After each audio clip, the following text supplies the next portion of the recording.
और कोलकाता में डॉक्टरों में, आम लोगों में जो गुस्सा है उसकी वजह है संदीप घोष। आरजीकर मेडिकल कॉलेज के पूर्व प्रिंसिपल संदीप घोष सवालों के घेरे में हैं। सीबीआई लगातार 6 दिन से उनसे पूछताछ कर रही है। संदीप घोष ही वो शख्स थे जिन्होंने इससे पहले सुसाइड का केस बताने की कोशिश की। अब सवाल यह है कि क्या संदीप घोष ने सबूत मिटाए? क्या संदीप घोष को कोई बड़ा नेता बचा रहा है? आखिर संदीप घोष के सर पर किसका हाथ था? उनके कार्यकाल में आरजीकर मेडिकल कॉलेज में इतनी बड़ी वारदात हो गई, फिर भी उन्हें दूसरे कॉलेज का प्रिंसिपल क्यों बनाया गया? क्या संदीप घोष हॉस्पिटल में कोई रैकेट चलाते थे? इन्हीं सब सवालों को लेकर इंडिया टीवी संवाददाता मनीष भट्टाचार्य ने आरजीकर मेडिकल कॉलेज के पूर्व उपाधीक्षक अख्तर अली से बात की। अख्तर अली ने कहा कि उन्होंने पिछले साल ही दस्तावेजी सबूतों के साथ संदीप घोष की शिकायत की, लेकिन प्रशासन ने कोई एक्शन नहीं लिया। इसके अलावा भी अख्तर अली ने कई अहम खुलासे किए हैं। देखिए उनका ये एक्सक्लूसिव इंटरव्यू।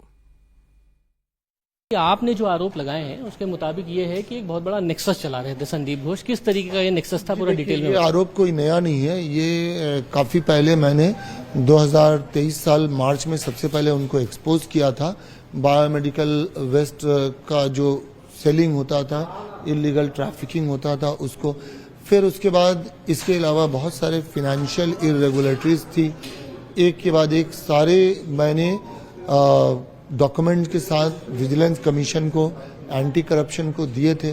उसके बाद फिर अलग अलग वक्त में अलग अलग जगह पे मैंने कंप्लेन किया, मगर ये बहुत ही अनफॉर्चुनेट है कि उसके अगेंस्ट में कोई एक्शन नहीं हुआ। 2 दिन पहले सीट कमेटी एक फॉर्म की है, ये गवर्नमेंट ऑफ वेस्ट बंगाल ने, अंडर डिपार्टमेंट ऑफ होम। तो मैं सुना तो मुझे काफ़ी अच्छा लगा। कल मैं शास्त्री भवन हेडक्वार्टर गया भी था और कल इंट्रोगेशन हुआ, उसकी इंक्वायरी हुई, तो मैंने अपना स्टेटमेंट भी दिया। अब यह है कि कल रात देर रात में ताला पोस्ट ऑफिस पुलिस स्टेशन गया था। तो ताला पुलिस स्टेशन में मैं उनके खिलाफ एफआईआर करने गया था, क्योंकि उनका जो स्कैम है अगर उसका पर्दाफाश नहीं करे तो और भी स्टूडेंट को अपना निशाना बनाएंगे, शिकार बनाएंगे। तो इसलिए, लेकिन ताला पीएस ने एफआईआर लेने से इनकार कर दिया। तो आज मैंने कोर्ट में, हाई कोर्ट में फाइल किया है केस। कल उसकी एडमिशन हियरिंग है और फिर मैं चाहूँगा कि केंद्रीय कमेटी जो भी संस्था है जैसे ईडी, सीबीआई, वो इंक्वायरी करे और इस चीज़ का पर्दाफाश करे। रिपोर्ट्स दी हैं कोर्ट में, यहाँ तक के कहा है कि ये नीडल्स वगैरह ऐसे भी हैं जिसको वेस्ट नहीं करते थे और वही लगा देते। ऐसा कैसे हो सकता है कि इस तरीके के घपले कर रहे हैं और सरकार को पता ही ना लगे? देखिए, ये तो मैंने कंप्लेन किया था, उनको एक्सपोज भी किया था। एक्शन नहीं हुआ, अब हम क्या कर सकते हैं बोलिए? अब हम तो कंप्लेन कर सकते हैं क्योंकि हमने देखा था, हमने पाया था।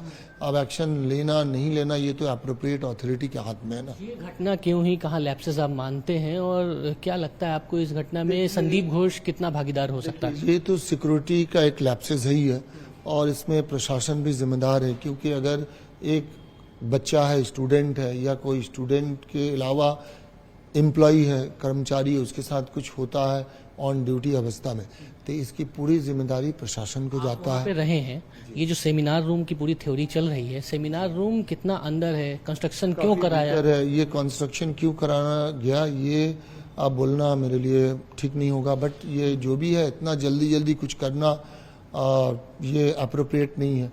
मगर ये है कि सेमिनार थोड़ा रूम जो है वो आइसोलेट है, थोड़ा भीतर में है। संजय रॉय कैसे पहुंच गया इस सेमिनार रूम में, आपको क्या लगता है? ये मेरे लिए बोलना मुश्किल है। पहले भी संदीप घोष के साथ रहा है, आप बताएं। ये तो इंक्वायरी जो लोग कर रही है वो लोग बता सकते हैं ना।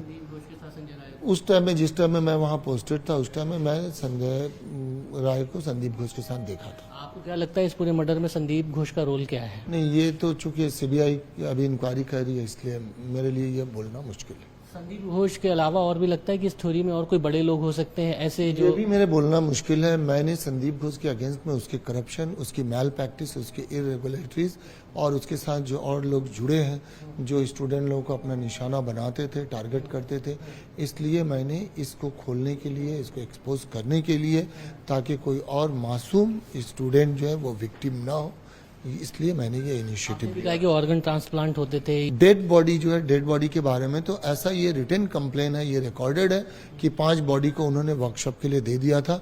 वो नेशनल ह्यूमन राइट कमीशन में भी कंप्लेन हुआ था, ये मुख्यमंत्री के दफ्तर में भी कंप्लेन हुआ था, और जो फॉरेंसिक मेडिसिन के HOD थे उन्होंने भी कंप्लेन किया था। हाई कोर्ट में भी इसको लेकर के एक PIL फाइल हुआ था। सरकार की तरफ से शेल्टर मिल रहा था, आपको लग रहा है? अब ये तो मैं नहीं बता सकता हूँ, लेकिन इतना बोल सकता हूँ कि ये काफ़ी रसूख वाले हैं, क्योंकि 2 बार इनका ट्रांसफ़र हुआ।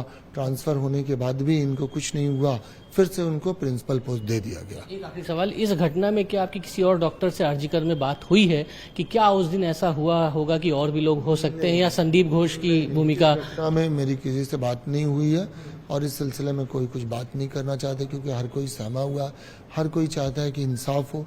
मगर इतना मैं बोल सकता हूँ कि वो करप्टेड आदमी है, वो गलत आदमी है, वो जो किए हैं उनको उसकी सजा मिलनी चाहिए।